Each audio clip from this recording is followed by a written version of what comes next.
कि जो उठे वो विश्वास किया अगर बहुत, अरे प्रभु के चरणों में चलो, बहुत कुछ हो सकता है। और 1 हफ्ता है, 2 हफ्ते आए, तीसरे हफ्ते आए, चौथे हफ्ते में जाके बैठ गए। तो हम इस लहर के समान नहीं, चलते चलो उसके पीछे। अगर कदम रखा है यहाँ पे, उसके फाटकों में तुमने प्रवेश किया है, तो चलते चलो। अब पीछे मुड़ करके मत देखना, क्योंकि वचन में लिखा है जब तुमने हल पे हाथ धर दिया है तो पीछे मुड़ करके मत देखो कि कितना खुदरा है। होते चले जाओ, चलते चले जाओ, बढ़ते चले जाओ, विश्वास में दृढ़ता के साथ परमेश्वर के पीछे चलो। तो देखो परमेश्वर क्या कर सकता है हमारे लिए। आगे, और तुम्हारा पिता जानता है कि तुम्हें इन वस्तुओं की आवश्यकता है। क्या कह रहा है कि तुम्हारा पिता जानता है कि तुम्हें इन चीजों की क्या है। वो हमारे मांगने से पहले ही जानता है कि हमें किन किन चीजों की जरूरत है। हकीकत में वो किसी जाति से प्रेम नहीं करता, किसी हिंदू जाति से प्रेम नहीं करता, किसी ईसाई जाति से प्रेम नहीं करता। आज ईसाई लोग कहते हैं यीशु मसीह तो हमारा है। भाई कदापि तुम्हारा नहीं है। जब तुम उसके चरणों में नहीं आते हो तो वो तुम्हारा परमेश्वर नहीं है। जो उसके चरणों में आएगा परमेश्वर उसका पिता है। वो वचन में कहता है। आगे, परंतु उसके राज्य की खोज में रहो तो ये वस्तुएं भी तुम्हें मिल जाएंगी। आमीन। क्या कहता है?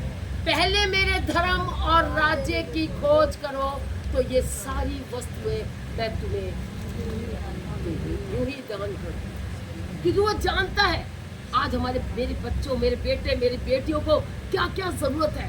सच में जानता है वो हमारे जानने से पहले ही जानता है आज इस बच्चे की क्या जरूरत है।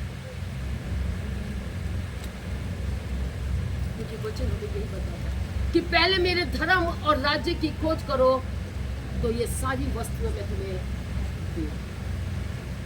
बस उसके धर्म और राज्य की खोज करो। यीशु किसी ईसाई लोगों का परमेश्वर नहीं, ये सारी मानव जाति का परमेश्वर, ये पूरे संसार का परमेश्वर है। लेकिन आज लोगों ने कह दिया ये तो ईसाइयों का परमेश्वर है, ये तो अंग्रेजों का परमेश्वर। ना भाई, अंग्रेज भी तो उसी ने बनाए। Hallelujah, hallelujah, hallelujah. हिंदू लोग हैं वो भी उसने बनाए, मुस्लिम लोग हैं वो भी उसने बनाए। मानव जाति परमेश्वर की बनाई हुई है, इसलिए वो मानव जाति से प्रेम करता है, किसी और अन्य जाति से प्रेम नहीं करता। चाहे वो हिंदू हो, चाहे मुस्लिम हो, चाहे सिख हो, चाहे ईसाई हो। वो खाली मनुष्य से, जिसने उसे बनाया है वो उस मनुष्य से क्या करता है? प्रेम करता है। आगे स्वर्गीय धन, हे छोटे झुंड मत डर, क्योंकि तुम्हारे पिता को यह भाया है कि तुम्हें राज्य। हे छोटे झुंड, ये बहुत छोटा झुंड है, और वो कहता है मत डर कि परमेश्वर कि तुम्हारे पिता को ये भाया है कि तुम्हें राज्य दे। परमेश्वर को अच्छा लगा है कि तुम्हें क्या करे? एक राज्य दे दे। यीशु मसीह के पास आने से हमें क्या मिलता है? बोलो, राज्य मिलता है। हम उसके राज्य के अधिकारी हैं। Hallelujah, hallelujah. हम उसके राज्य के अधिकारी हैं। मत समझो हम कुछ भी नहीं है, हम बहुत कुछ है। हालेलुया। जब हम परमेश्वर के पास आए हैं तो जान लो कि हम बहुत कुछ है। हम जानते भी नहीं है, हम ये कहते हैं हम क्या है, हम तो छोटे से लोग हैं। नहीं, हम बहुत धन्य लोग हैं। हमने उस परमेश्वर को पाया है जो कोई नहीं पा सकता। कोई कह ही नहीं सकता कि वो परमेश्वर का पुत्र प्रभु यीशु मसीह है। कोई कह सकता है? कोई नहीं कह सकता। वो ही कहेगा जो उस पर विश्वास करेगा। तभी तो यीशु मसीह ने कहा अगर तू विश्वास करेगी तो आज ही परमेश्वर की महिमा को आज ही देखेगी, और आज ही तुम लोग देखोगे। हालेलुया। उस परमेश्वर की महिमा को जो देखना चाहता है तो विश्वास करना पड़ेगा कि यीशु मसीह है। क्या कहा? कि यीशु मसीह परमेश्वर का पुत्र, ये विश्वास करना बस। और जिसने ये विश्वास कर लिया उसका जीवन अनंत जीवन है। और अनंत जीवन ऐसा नहीं हो बड़ा सुख और शांति का जीवन जो आज है और कल भी रहेगा। हालेलुया। कल भी रहेगा। आज हम उसके साथ बने रहेंगे तो कल भी उसके साथ हम उसके राज्य में जाएंगे। हालेलुया। वो हमें राज्य देने के लिए आया है। वो कहता है पहले मेरे धर्म और राज्य की खोज करो तो ये सब वस्तुएं मैं तुम्हें दूंगी। आज ना आपको कोई दुख रहेगा किसी के पास, ना कोई समस्या रहेगी, ना कोई ऐसा संकट रहेगा उसके ऊपर। आज परमेश्वर मैं आपको इस वचन को आपके जीवन में घोषित करती हूँ। आपके सबके जीवन के अंदर मैं इसको घोषित करती हूँ वचन को कि उसके राज्य की खोज करो। Hallelujah, hallelujah. और जो उसके राज्य की खोज करेगा अवश्य वो अनंत जीवन को पाएगा। आगे, अपनी संपत्ति बेचकर दान कर दो और अपने लिए एक बटुए बनाओ जो पुराने नहीं होते, अर्थात स्वर्ग पर ऐसा धन इकट्ठा करो जो घटता नहीं और जिसके निकट चोर नहीं जाता और कीड़ा नहीं बिगाड़ता, क्योंकि जहाँ तुम्हारा धन है वहाँ तुम्हारा मन भी लगा हालेलुया, रहेगा। हालेलुया। किसने वचनों को सुना है? क्या क्या लिखा है इसके अंदर? जहाँ तुम्हारा धन वहाँ तुम्हारा,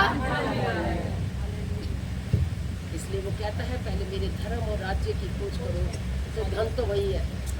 अपना धन पृथ्वी पर इकट्ठा मत करो जहाँ पे चोर और कीड़ा बिगाड़ता है। अपना धन वहाँ इकट्ठा करो जो स्वर्ग में ना तो कीड़ा होगा ना चोर होगा वहाँ पे।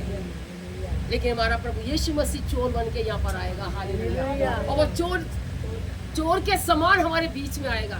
किसी को नहीं पता लगेगा कि चोर कब आता है, चोरी करके ले जाता है। पता है, ऐसे ही हमारा प्रभु यीशु मसीह इस पृथ्वी पर आएगा एक चोर के समान। कब आएगा कोई नहीं जानता, इसलिए हमें तैयार रहना हर समय। जैसे आज हम अपने धन के लिए घर में सोना चांदी रखते हैं, उसके लिए हम ये करते, ताले लगाते हैं, चाबियां लगाते हैं, सब कुछ करते हैं, है ना? क्योंकि यहाँ पे क्या रखा हुआ है? धन रखा है, सोना रखा है, चांदी रखा है, हीरा रखा है, सब चीज़ रखी है। हमारा मन वहीं लगा रहेगा। फिर हमारा मन कहाँ प्रभु में लगेगा? लगेगा हमारा मन प्रभु में? कदापि नहीं लगेगा। क्योंकि हमारा जहाँ मन है, जहाँ धन है, वही हमारा मन है। इसलिए हमारे पास धन नहीं तो हमारा मन भी यही नहीं। हमारा मन कहाँ रहता है? हमारा मन परमेश्वर में। परमेश्वर में मन लगाओ तो धन वहीं पर इकट्ठा हो रहा है। Hallelujah, hallelujah. और सबसे बड़ा धन परमेश्वर ने हमें दे दिया। हालेलुया। यह धन हमारे लिए, हमने परमेश्वर के राज्य में इस धन को इकट्ठा कर रखा है। इस धन के द्वारा परमेश्वर हमें आशीष देता है। हालेलुया। वचन में कहा है ना कि पृथ्वी पर धन इकट्ठा मत करो। कहाँ पे धन इकट्ठा करना है? आगे जागते रहो। नहीं, हाँ बस थोड़ा सा तुम्हारी कमरे बंधी रहे। तुम्हारी कमरे बंधी रहे। क्या कह रहा है? बांध लो। 6 के 6 हथियार, आत्मिक हथियारों को बांध लो ताकि हम पूरे दिन में क्या कर सके? उनका सामना कर सके। जो आने वाले संकट है, जो आने वाली समस्या है, जो आने वाली बीमारियां हैं, दुख है, परेशानियां हैं, उससे परमेश्वर हमें क्या करेगा? कमर बांध